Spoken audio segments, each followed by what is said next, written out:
Hello, welcome to Masters of the Deal. I'm John Okomayin. I lead the customer success team at Ideals.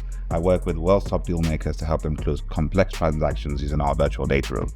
On this podcast, I sit down with M&A leaders to explore their career journeys, uncovering their experiences, lessons, and defining moments that shape their success. Join us to discover what it takes to become a master of the deal. Hi, everyone. Welcome to Masters of the Deal. I'd like to introduce Naz Klendjian today. I'm a partner in PwC UK's infrastructure and energy deals tax practice. 30 years of experience advising sovereign wealth funds, pension funds, infrastructure investors, and private equity firms on major transactions. Previous leadership roles at KPMG, alongside in-house experience at Babcock Brown, specializes in infrastructure, renewables, and energy transition investments. Naz, welcome to Masters of the Deal. Excited to have you with us today. You could take a few moments to introduce yourself as well before we jump into the meat. Yeah, sure, John. Thank you for having me. So Naz Klendjian, as you said, partner currently at PwC in infrastructure deals tax. And yeah, I've been doing tax for 30 years, not always in deals. I began my career in KPMG in Edinburgh as their first ever tax graduate. And, you know, after a really interesting time there, an international secondment, moving into industry in-house, and then 10 years in Australia and then back to the UK, you know, discovered the wonderful world of infrastructure and deals. And I've really been doing that since 2010. So I'm sure we'll get into lots of juicy details. But yeah, here I am. Yes, absolutely. Thank you very much for that brief introduction. And let's start from there. Let's look a bit back into your career journey and your formative experience. Let's start at the beginning of your career. How did you first end up in the world of deals and tax advisory? Yeah, I'd actually finished my degree at Leeds University, and you know, honestly, probably like many people, had really no idea on career and no really concerted sort of job hunting plan. So I actually happened to be in Edinburgh, which wasn't where I lived, for a summer, and I saw an advert in a careers library for a KPMG tax graduate entry role. I didn't know what KPMG was. I didn't really know what tax was, so I just thought I'd better get some interview practice, and I applied. And I got the job, and I fell into the world of tax, and I started originally in tax compliance and sort of evolved to advisory. And that was 95, and it probably wouldn't be until 20 years later in 2005 that I actually first got into the world of deals. So on that front, one of the best things about the Big Four is this ability to do international secondments. So after I kind of qualified, it was the year 2000, and I thought, well, the Sydney Olympics are kind of kicking off. So I thought, why don't I apply for an international secondment to KPMG in Sydney? And that's kind of where I went in 2000. And then in 2005, I had the opportunity to move into industry as a head of tax. And so I joined the firm that you mentioned called Babcock Brown as the Australian head of tax. And that was a real leap into the unknown. Babcock Brown were a global investment advisory firm. They just IPO'd, markets were booming. And that was my first introduction to deals, really. And that was not just infrastructure, but private equity, real estate, credit, structured finance. And so I really learned about deals initially from a principal investor perspective. And then, as I'm sure, get on to, you know, return to the profession. But that was my first entry into the deals world in 2005. Yeah, that's great. Very country's international perspective there. We can explore that a bit more. So you worked across UK, Australia, and APAC. How did those international experiences influence you? Yeah, very profoundly, actually. I think first and foremost, as a person, you know, it's the exposure to different cultures, different people, organizations, and, you know, really kind of having to reinvent yourself and prove yourself again. And so at the time of those sort of transfers or living overseas and working overseas, you know, it's easy to think that you've moved backwards career-wise or sideways at best. But I think, you know, it's sort of that chance to just soak up life and those new experiences.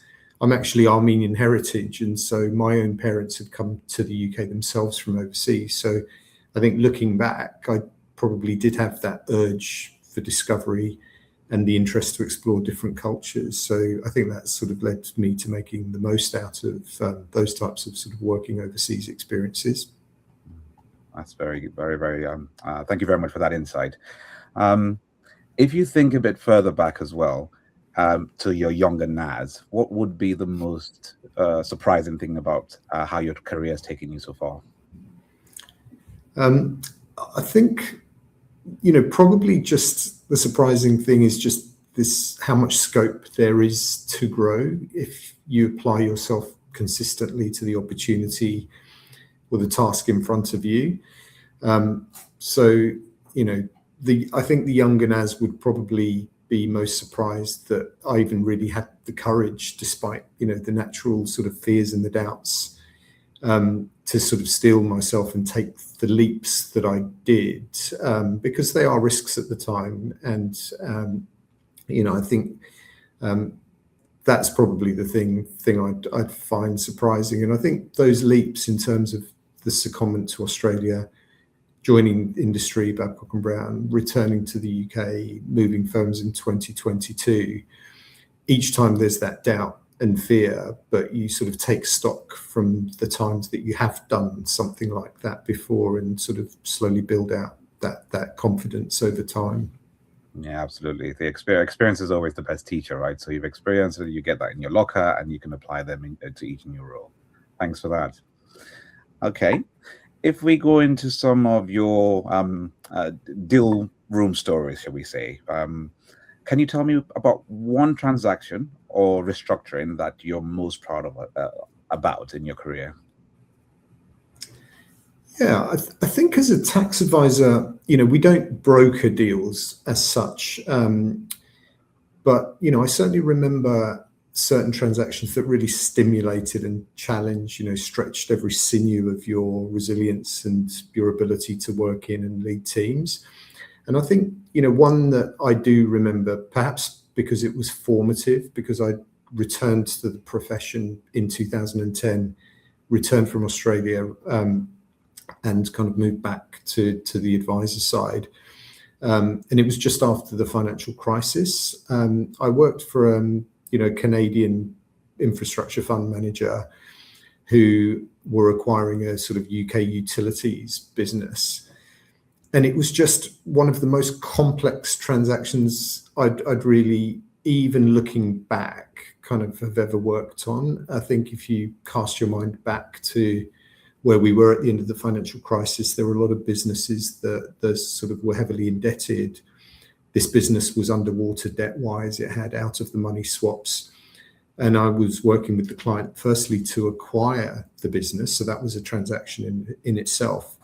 But within that transaction, there was another transaction, which was then to recapitalize the business because of all the swaps and the debt that were out of the money. So that became an enormous transaction in and of itself.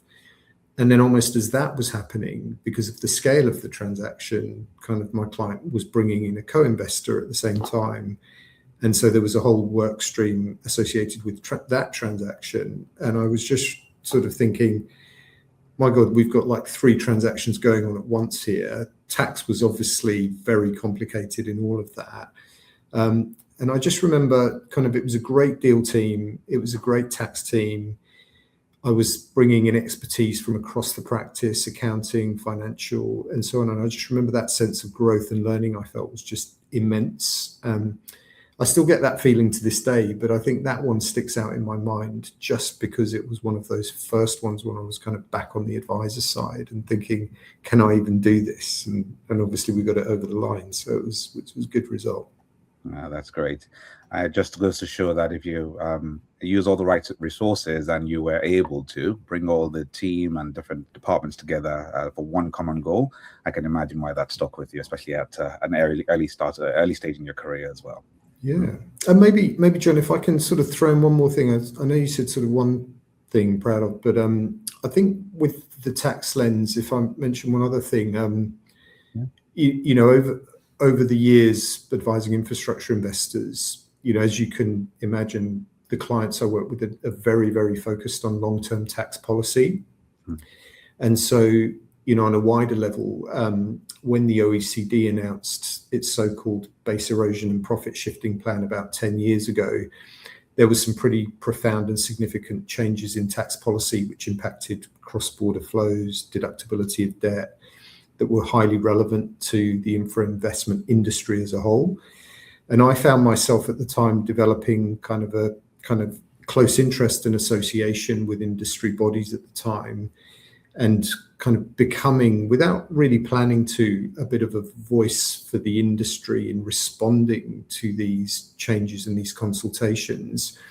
And that led to good sound sort of tax policy being developed in the UK, for example, on, specific to infrastructure, on the treatment of debt.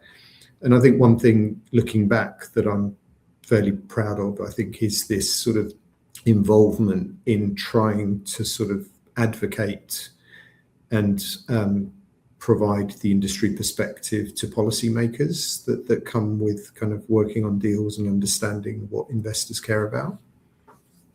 That's great. Actually having a part in forming legislation in that regard must have been really exciting and really fulfilling. Completely. Great. Okay.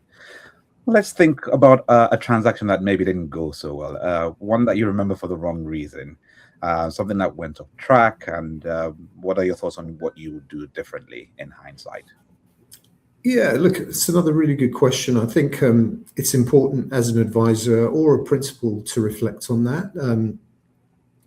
I think we can probably have a whole 1-hour podcast, John, on things that went wrong in the global financial crisis. So just remembering what it was like being in Babcock and Brown as a principal, and seeing the liquidity crunch happen, and seeing kind of what was otherwise a great business pretty much collapse under leverage. That was something that went monumentally wrong, largely because of the way the market was then, the availability of debt at cheap prices that fueled sort of arguably bad leverage decisions, even with good assets.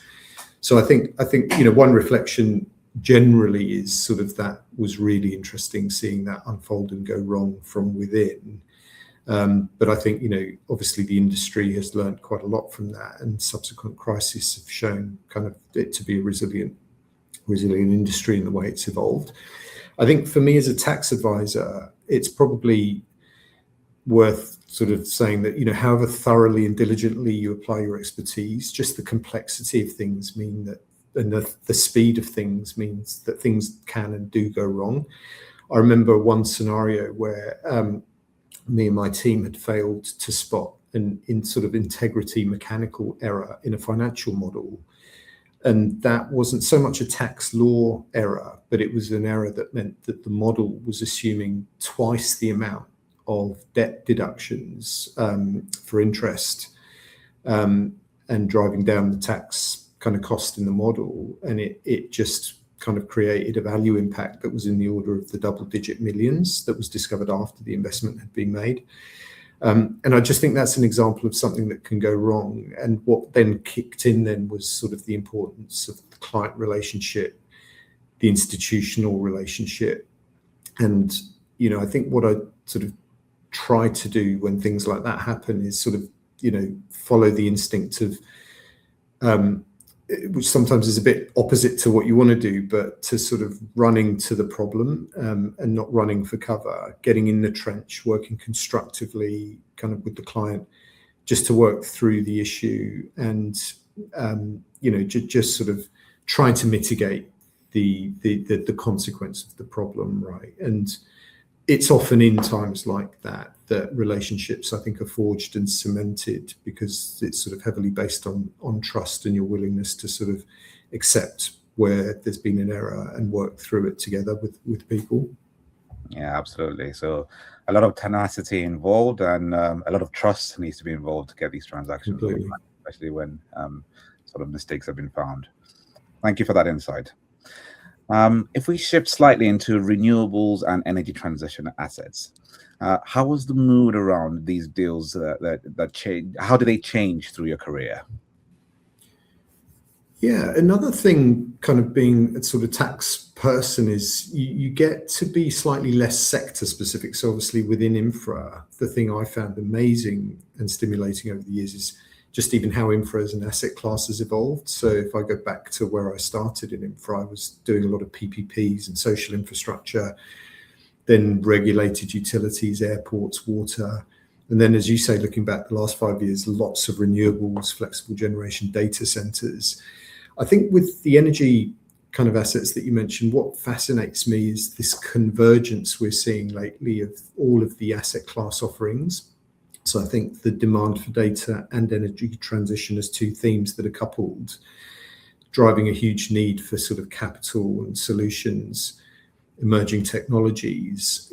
I'm seeing kind of this sort of blending of venture capital, private equity, infrastructure, credit, strategics, all having a part to play in this risk kind of curve with all these emerging technologies. And I think for me, it's been really interesting either seeing new types of investors emerge that are coming into the infra space, or seeing existing infrastructure investors move further up the risk curve, whether that be geographically or into earlier stages of development with new types of asset classes. So, I think for me that's been interesting. I think the mood on renewables is interesting. It's obviously, if you focus on the current short-term political rhetoric, I think what's been interesting to see is that there's been a bit of a souring of appetite, arguably because views on kind of policy towards renewables are quite polarized. But I think, I'm heartened always by the fact that our investors are so long-term focused that the macro fundamentals for energy transition, in terms of the need of clean energy at scale, are there, that people are sort of investing through that sort of short-term geopolitical kind of dislocation that sort of sometimes accompanies the renewable space. Yeah, absolutely. Thank you very much for that insight. It's, it is a hot topic, as you say, with the long-term strategy to move to renewables, and I'm sure that you'll have many more exciting involvement in that moving forward. Okay. There was an interesting piece that you wrote a few years ago in 2019 on responsible tax. So if we can look into that a bit, you talk publicly about it, about investing. What does that really mean to you?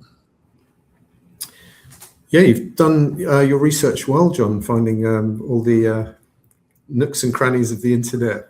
I think that was an article I co-authored about 5-6 years ago. Yeah.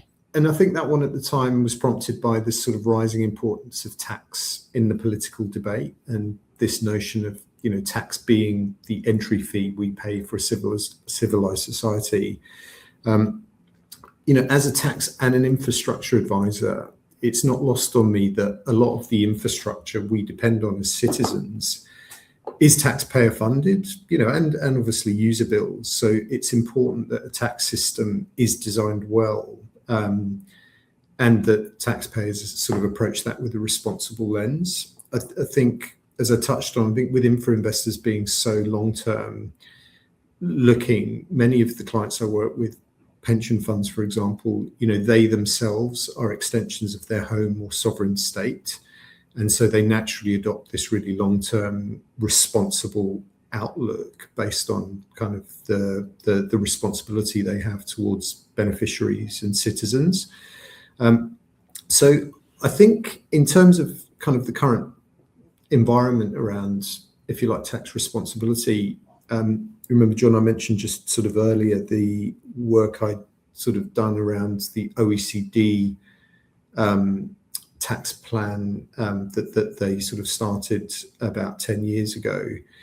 I think that was the sort of pinnacle of what healthy multilateralism of countries working together can achieve. So, that BEPS project, as it was called, it ironed out a lot of the sorts of manipulations that were possible in the international tax environment, and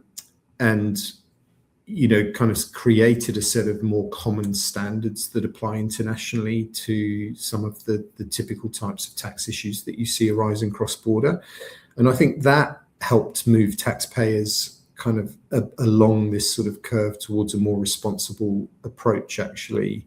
And so while countries still have to encourage investment, I think more and more it's been helpful to see the sort of the project bring kind of international tax and how it works sort of to light a bit more.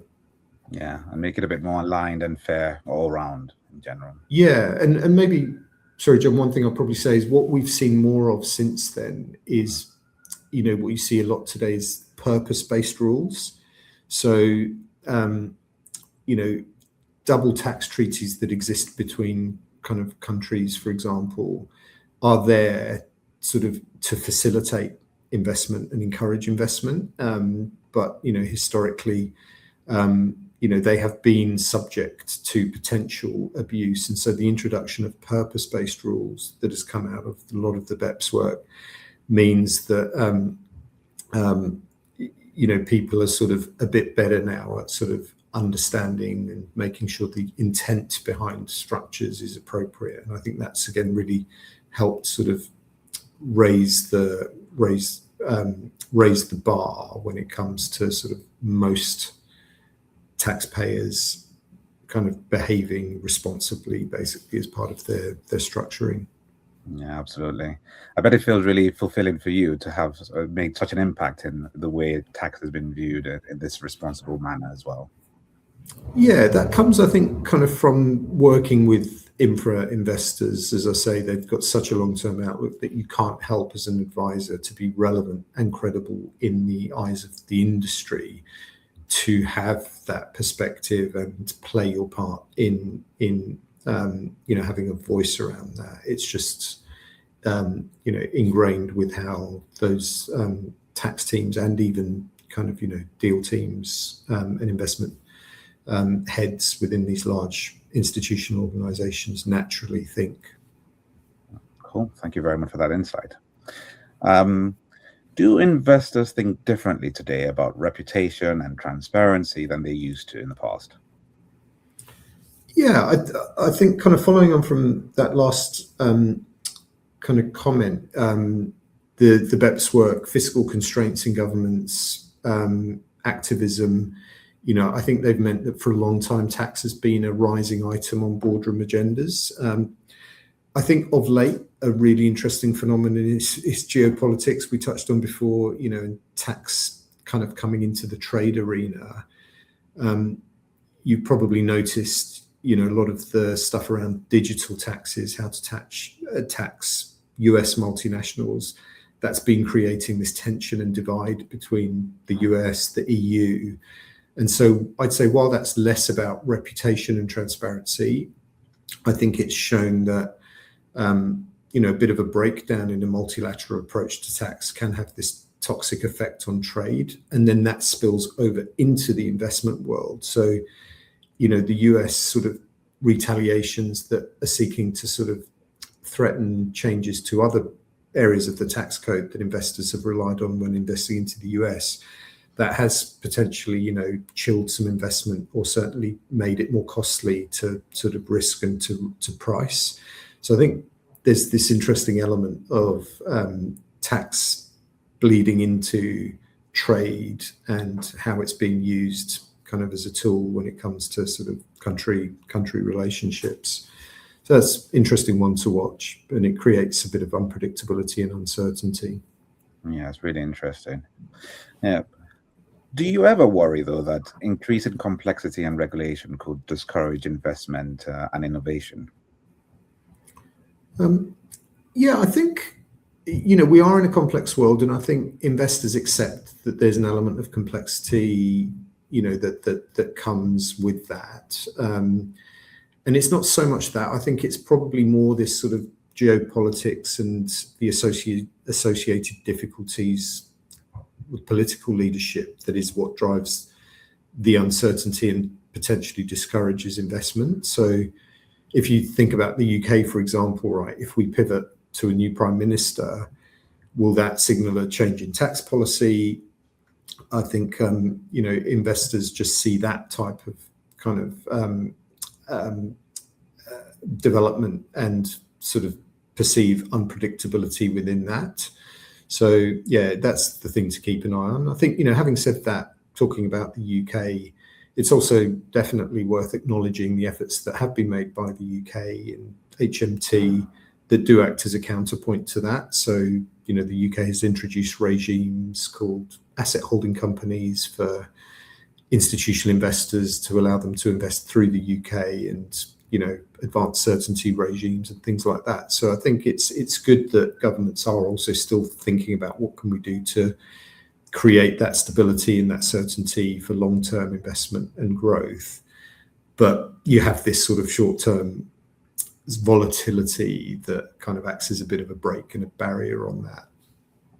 Okay, thank you very much for that. I'd like to go behind the scenes a bit, if we may. Let's look a bit about how mindset and relationship side of high stakes deal making affect the direction of travel. If we can think of a small number of things that really make a difference in getting a deal done successfully, what would be your thoughts on that? Yeah, probably not to state the obvious, John, but when I reflect on getting deals over the line, it really is always, and I think only ever been, about the teamwork. So within my team, sometimes, I find, I always love it when it's sort of someone's first deal and you see a junior colleague who's just really eager to learn, work hard, apply themselves, communicate, ask questions, just work shoulder to shoulder. And I think it doesn't really take more than a handful of just key colleagues with that positive mindset on a team to just deliver amazing client service, do a thorough job. And similarly, I think that spills over in terms of communication and teamwork with the client, where it's really, advisor and client are one. I love a client keeping me on my toes, constructive challenge. There's always that key moment in a deal where there's some bad news or you've got to work through a wrinkle.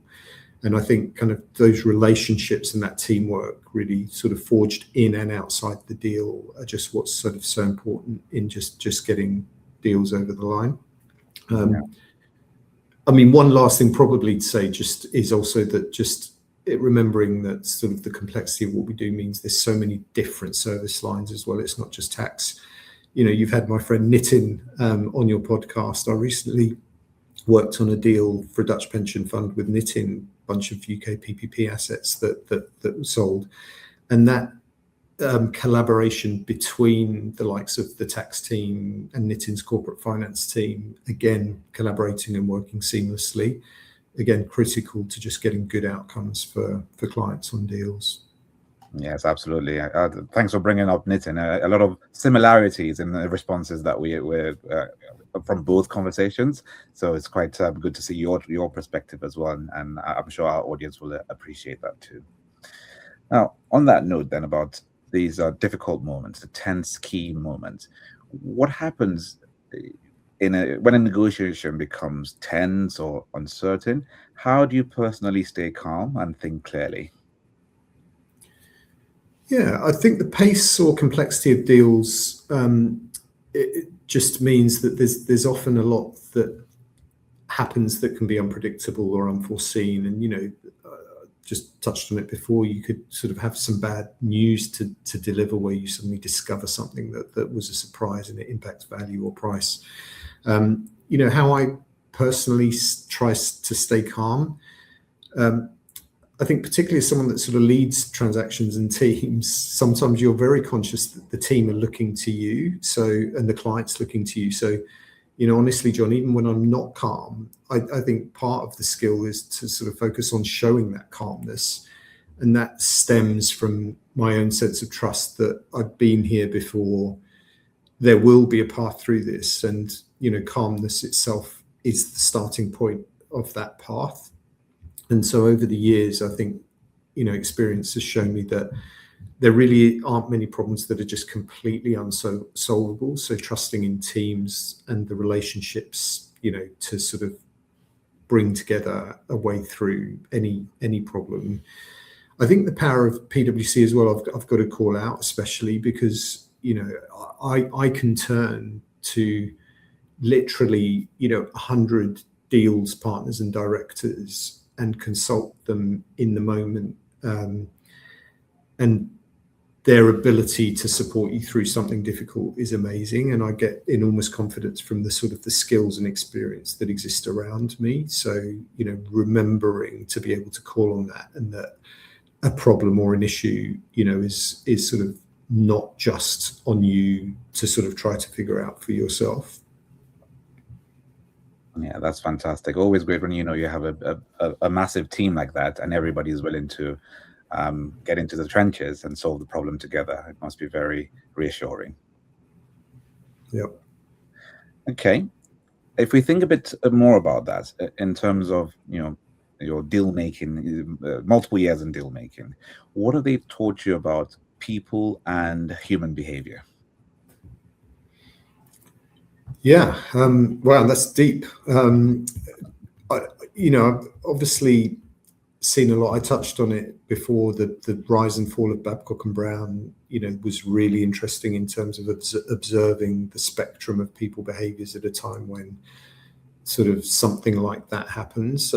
I'm actually also the chief people officer for our deals tax business here at PwC, and so I do think about sort of this a lot in the context of the deals world and sort of people and mindset.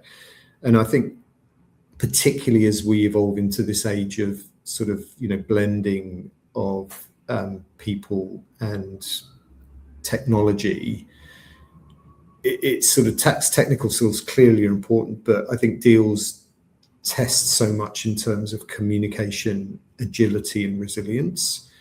And I think for me, what I just have learned about people is it never ceases to amaze me just how much potential exists in the people around me and how quickly they can move through a learning curve, even just on one deal, let alone a whole career of deals. So, I think what's profound right now is as technology impacts the future of work, that journey along the skills curve, which is already one that you can go through quite quickly in a deals environment, is one where we will be and need to advance even more quickly than before. And so, it's just, for me, that ability to grow beyond the potential that I'm sure, to grow beyond one's own potential, basically. It's something that has sort of been something that I've reflected on a lot in myself, when I still reflect to this day on how much I keep growing. That scope to grow quickly is fantastic, I think, in the deals world. Yes, that's great to see. And I mean, AI, as you touch on it, is quite a hot topic at the moment. So do you see that continuing to play an important part in deal making moving forward? Completely. Again, one of the benefits of being here is there's a lot of capital being invested in lots of different types of technologies to support the way we work and evolve us up this value chain of what we can do in professional services facing into the deals world. It's already a world where speed is key. So, it's just, innately logical that the way we use technology to sort of be able to do more and bring more insight at speed is really critical. But then so much of the sort of complex deals that we work on just require the headspace and the time to bring values, judgment, insight. And what excites me is sort of finding a way where we get to a point where we use technology to release capacity into a business like ours and focus on doing higher value, higher order work, right? And then bringing people through with you who are trained to work in that environment, almost from day dot when they join as grads. Yes, absolutely. All about improving efficiency and, that information at speed. It really moves things forward much quicker. Yeah. Good. Thanks for that. So let's switch slightly into how you personally look at success, right? So if we think about today, how do you define success today? And has that definition changed as you've gotten more experience in your career? Yeah, I think for me, in my career, it's really since 2010 that I kind of planted my flag firmly in the infrastructure market, and I've watched that grow. So I'm very sort of attached to that, and I view myself as really serving, a servant to that market. So for me, success for a while I think I defined as, building teams that not only do that well, but feel that same sense of dedication, commitment, enthusiasm towards that market. So what's been really rewarding for me is, how I've sort of seen myself grow through that and continue to serve it, but really sort of wanting to sort of almost create a bit of a legacy, which is teams of people that share that same enthusiasm to dedicate themselves to what I truly believe is sort of a market that continues to sort of exponentially grow with no sort of finite element to it. Yeah, and I think that has changed over time. I think until you decide which sort of market you serve, right, success can vary. And I think for me that's sort of the overarching sort of feeling I have today as to what that would look like. Yeah, it comes across to me that you enjoy investing in people and seeing people develop, and it's easy to see why you're the chief people officer of the teal desk as well. Okay, now this is one of the questions we always have a lot of interest in. If you had to rank health, wealth, relationships, and purpose, how would you prioritize them and why? All very important things. Wow. I mentioned purpose-based tax rules, didn't I, earlier? I think ultimately leading a purposeful life matters most to me. I think simply because it's sort of core to your individual identity, and I think it can take a long time to feel, let alone know what that sense of purpose is. But I think it's intrinsic to what motivates you, what and how you communicate to others. So I would put that sense of purpose right at the top. But I think alongside that, it has to be health and prioritizing that. As deal people, it can be quite hard to make time for yourself. But again, like purpose, the ability to be a healthy leader, someone that people can depend on, including your own family. I think you need to be healthy in mind and body and create the space to develop and provide safe nurture to others. So I think sort of working through these sort of purpose then health. And, for me, relationships flow from that. I think relationships are probably like the source or the origin of purpose and health to an extent. I think you need to cultivate sound, healthy relationships as an end in itself, just because it's who we're meant to be connected to others, and that's what gives us meaning. So for me, wealth is the last, because I just think, wealth is something that should flow from getting those higher order things right. Yes, absolutely. I mean, it's a similar answer we get in most cases, because in general, having the right infrastructure, the right attitude in place will just naturally flow into wealth being generated as well. So thank you very much for your insights there. When you look back on your career, what do you hope people remember you for? I think I focused on this a bit actually in PwC more recently with what we call our culture priorities. But I personally, I would like, I remember the people that inspired me in my career. And that could be, clients as well as people who I worked for and worked with. So for me, I'd just like to have inspired people in the same way that I have felt inspired. Even if that is only by a handful of people who kind of remember me in the same way that I remember some key people throughout my career. Yes, absolutely. That's a very great way to look at it. Mm-hmm.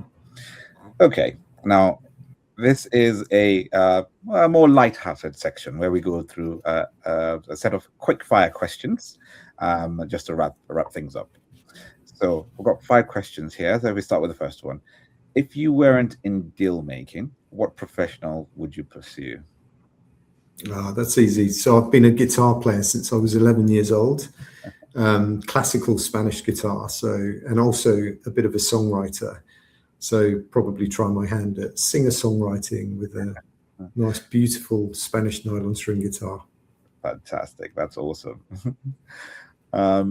What's one personal or professional goal you haven't achieved yet? Well, on the same note, excusing the pun, a personal probably, I think professional goals well covered and still lots to do. But I think on the personal side, releasing my third musical album on Spotify, plenty going on the professional front. So that gets in the way of being able to sort of work through some of these sort of more creative parts of life. And I'm very slowly working on a collection of music that is slowly getting there. So probably by the year 2050, my third album might finally make its way to Spotify, which will please my 2 monthly followers. Fantastic. Well, you can certainly have a follow after this, because I will be looking you up on Spotify to there you go. The music so far. Okay. What's one habit or routine that's made the biggest difference in your success? There's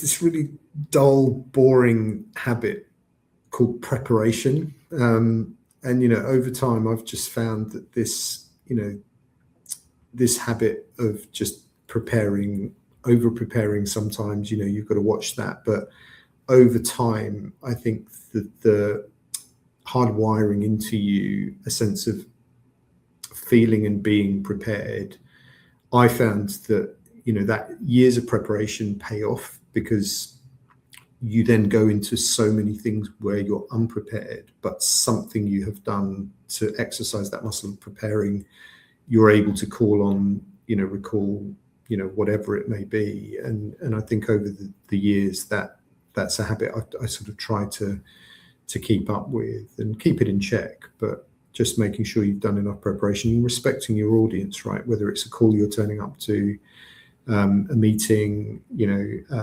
time with someone, a podcast, whatever it may be, just putting in the prep.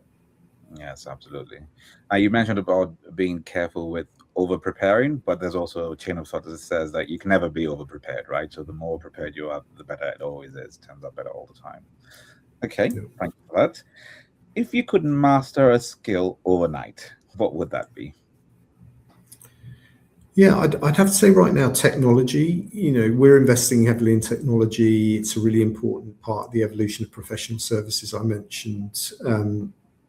And not just for improving productivity, but that freeing up of capacity and value. But I think with a lot going on, there's just this sense I'm feeling right now, which I know my peers and colleagues share, of that sort of feeling like you're falling behind, and there's all these array of tools at your disposal. And I'd just love to be more proficient with them and, apply that same habit of study, practice, experiment, and just try to start to get that becoming second nature, especially because that's where the future of work is going, right? So, yeah. Yes, absolutely. And the biggest challenge for me is just the plethora of options available out there, right? It's difficult to stay on. Bewildering sometimes, yeah. Yes, absolutely. Okay, and last question. Which historical figure would you most like to meet, and what would you ask them? Love that one, love that. Well, look, I'm not endowed with the greatest height. So friends affectionately call me a hobbit sometimes from the Lord of the Rings.